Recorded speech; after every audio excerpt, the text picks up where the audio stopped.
दिल्ली में विधानसभा चुनाव की सरगर्मियां जोरों पर है। सत्ताधारी आम आदमी पार्टी एक बार फिर जीत का दावा कर रही है, तो वहीं दूसरी तरफ भारतीय जनता पार्टी लंबे समय बाद दिल्ली की गद्दी पर काबिज होने की कोशिशों में जुटी है। कांग्रेस भी पूरी तरह से जोर आजमाइश में लगी हुई है। इन सब के बीच आम आदमी पार्टी के मुखिया अरविंद केजरीवाल ने चुनावी घोषणा पत्र जारी किया है। देखिए ये खास रिपोर्ट।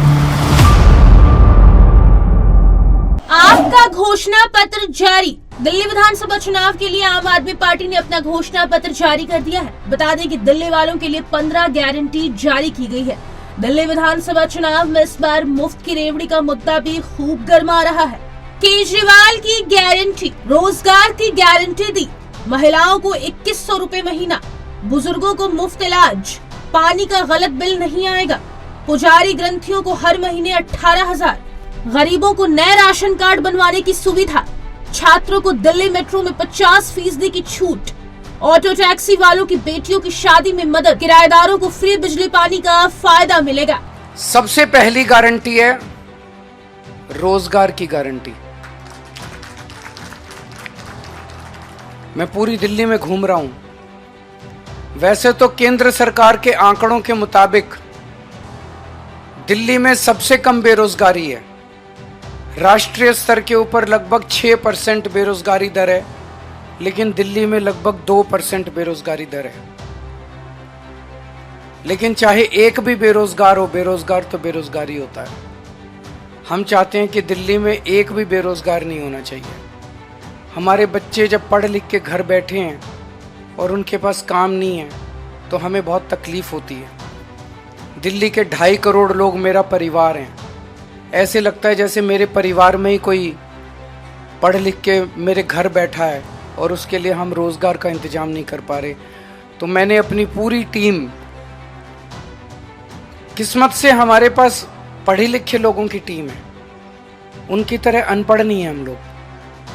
हमारे पास आतिशी जी हैं, मनीष सिसोदिया जी हैं, राघव चड्ढा जी हैं, संजय सिंह जी हैं, गोपाल राय जी हैं, सौरभ भारद्वाज जी हैं, सतेंद्र जैन जी हैं। सारे पढ़े लिखे लोग हैं, पढ़े लिखे लोगों की टीम है। इनको मैंने बोला है हम पूरा प्लान बना रहे हैं कि किस तरह से दिल्ली के एक एक बच्चे को रोजगार दिया जाएगा। तो सबसे पहली है रोजगार की गारंटी।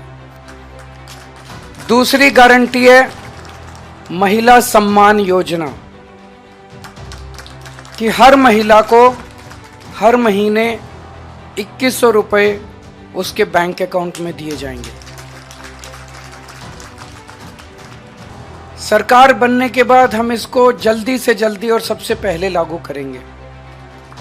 तीसरी गारंटी है संजीवनी योजना, कि हमारे बुजुर्ग 60 साल से ऊपर होने पे उनको ये चिंता सताती है कि बीमार हो गए तो क्या होगा, कहाँ इलाज कराएंगे, बच्चे पता नहीं इलाज कराएंगे नहीं कराएंगे। तो मैं उन सभी बुजुर्गों को ये आश्वासन देना चाहता हूँ कि आपका बेटा जब तक जिंदा है आपका मैं अच्छे से अच्छा इलाज कराऊंगा, चाहे उसे के सरकारी अस्पताल में कराना पड़े, चाहे प्राइवेट इलाज अस्पताल में कराना पड़े, उसका सारा खर्चा दिल्ली सरकार देगी। आपके मैनिफेस्टो पर बीजेपी का पलटवार। वहीं नई दिल्ली विधानसभा क्षेत्र से बीजेपी उम्मीदवार प्रवेश वर्मा ने आपके घोषणा पत्र पर कहा कि हमने देखा कि अरविंद केजरीवाल ने 11 साल में अगर कुछ किया है तो वो शराब घोटाले में 1000 करोड़ रुपए कमाना है। ये अवैध कमाई वाली पार्टी है। जब भाजपा सत्ता में आएगी तो 200 यूनिट बिजली मुफ्त होगी।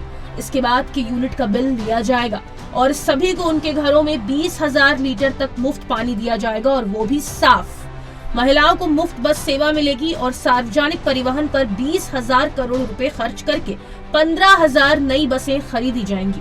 हम कोई मुफ्त सेवा बंद नहीं करेंगे, बल्कि गरीबों और जरूरतमंदों के लिए और अधिक मुफ्त सेवाएं शुरू करेंगे। 11 साल में हमने देखा कि आम आदमी पार्टी अरविंद केजरीवाल ने केवल कोई काम किया तो वो शराब माफियाओं के साथ में साठ-गांठ करके जो यहाँ पे दिल्ली में शराब के ठेकों का जाल बिछाकर और उनसे 1000 करोड़ रुपए कमाया। तो इसलिए वो कोई काम करने वाली पार्टी नहीं है, वो तो अवैध आमदनी वाली पार्टी है। सर, साथ ही मनीष सिसोदिया ने बोला है कि अगर वह विधायक बने तो डिप्टी सीएम के रूप में जनता की समस्याएं तुरंत सुलझाई जाएगी। जंगपुरा का हर नागरिक का काम बिना देरी से। देखिए, अगर मनीष सिसोदिया ने कोई काम किया होता, अगर आम आदमी पार्टी का, इनकी सरकार का शिक्षा मॉडल अच्छा होता, तो मनीष सिसोदिया अपनी सीट को कभी छोड़कर भागता ही नहीं। पहले वो पड़पड़गंज से चुनाव लड़ते थे, अब वो उसको छोड़कर आगे जंगपुरा, क्योंकि उनको मालूम है पड़पड़गंज की वहां की जनता उनको हरा देगी, क्योंकि कोई काम ही नहीं किया। ये बोलते वर्ल्ड क्लास एजुकेशन मॉडल, अगर वो होता तो इनका एजुकेशन मिनिस्टर अपनी सीट को छोड़कर नहीं भागता। बाबा साहेब के अपमान पर दिल्ली में घमासान। भाजपा नेता संबित पात्रा ने कहा कि पंजाब में जब बाबा साहेब अम्बेडकर का अपमान होता है तो पूरी आम आदमी पार्टी चुप रहती है।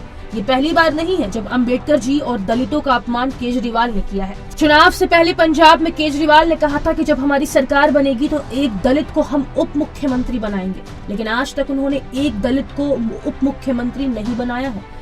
वहीं 26 जनवरी को पंजाब के अमृतसर में BR अम्बेडकर की मूर्ति के साथ हुई छेड़छाड़ पर दिल्ली बीजेपी अध्यक्ष वीरेंद्र सचदेवा ने कहा कि पंजाब में जो हरकत हुई है वो सरकार की सहमति के बिना, अरविंद केजरीवाल की सहमति के बिना ऐसा जघन्य कृत्य नहीं हो सकता।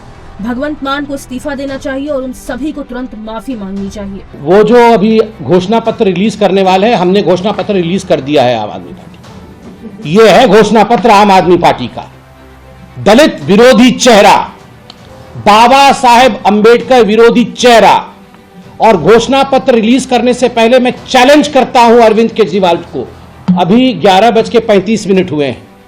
अरविंद जी, अभी भी वक्त है। सबसे बड़ा घोषणा बाबा साहेब के प्रति सम्मान होता है।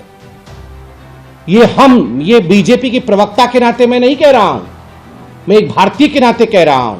आप घोषणा पत्र रिलीज करने से पहले पंजाब जाएं। आप बाबा साहेब अम्बेडकर जी की मूर्ति के सामने साष्टांग हो, माफी मांगे, इस्तीफा दें और उसके बाद जो यहां है वो घोषणा पत्र रिलीज करें। हिम्मत है तो ये करके दिखाइए, तब हम जानेंगे कि आप बाबा साहेब के सच्चे भक्त हैं। जो हरकत पंजाब में हुई है, आज जिस तरह से बाबा साहब अम्बेडकर की प्रतिमा के साथ दुर्व्यवहार किया गया है, और पंजाब में अरविंद केजरीवाल की सरकार है। बाबा साहब अम्बेडकर की 30-35 फुट ऊंची मूर्ति, वो भी कोतवाली थाने के सामने अमृतसर में, सीढ़ी लगाकर व्यक्ति ऊपर चढ़ के उस पर प्रहार करता है, तोड़ता है। और पूरी की पूरी आम आदमी पार्टी की सरकार, पूरी की पूरी पुलिस, पूरा का पूरा प्रशासन पंगु बना देख रहा है। बिना सरकार के, बिना अरविंद केजरीवाल की सहमति के इस तरह की घिनौनी हरकत हो नहीं सकती। दलितों का अपमान किया है, पूरे हिंदुस्तान का अपमान किया है, क्योंकि बाबा साहब सिर्फ दलितों के नेता नहीं है, वो हमारे संविधान के निर्माता है, वो पूरे हिंदुस्तान के नेता है। दिल्ली में चुनाव की तारीखों का ऐलान हो चुका है। 5 फरवरी को सभी 70 सीटों पर वोटिंग होगी। 8 फरवरी को नतीजे घोषित किए जाएंगे। दिल्ली विधानसभा का मौजूदा कार्यकाल 23 फरवरी को खत्म हो रहा है। इस बीच दिल्ली में घमासान जमकर जारी है। शीश महल से लेकर यमुना सफाई तक का मुद्दा इस बार गर्मा रहा है, लेकिन जनता जनार्दन है। कौन संभालेगा दिल्ली का कमान, इसका फैसला 8 फरवरी को हो जाएगा। Special desk ANB news.